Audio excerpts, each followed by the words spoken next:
Il-Prim Ministru Robert Abela beda jattendi laqgħa informali tal-mexxejja Ewropej f'Copenhagen id-Danimarka.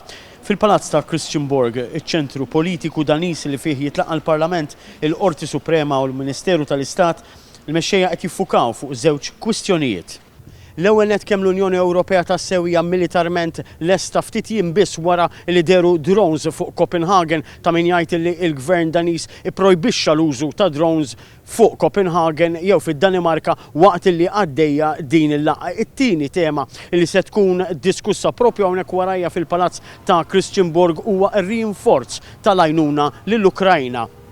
Id-diskussjonijiet dwar id-difiża mistennijin jikkonċentraw l-aktar dwar kif l-Ewropa se tasal għal miri marbuta mad-difiża tal-2030 billi tingħata gwida dwar il-pjan tad-difiża tal-Kummissjoni Ewropea. It-tieni sessjoni se tiffoka fuq aktar appoġġ finanzjarju lill-Ukrajna u fl-istess waqt pressjoni fuq ir-Russja permezz ta' aktar sanzjonijiet. Punti ta' diverġenza jeżistu fosthom il-proposta tal-Kummissjoni li tieħu rwol akbar fid-difiża. Il-ħamis imbagħad laqgħa tal-Komunità Politika Ewropea li għaliha se jattendu 40 mexxej minn stati Ewropej. U ftit qabel il-laqgħat tal-mexxejja Ewropej mal-jum tal-Erba', il-Prim Ministru Daniż Mette Frederiksen qalet f'intervista mal-Financial Times li l-gwerra tar-Russja għadha biss fil-bidu u għandha lan li taqsam lill-Ewropa.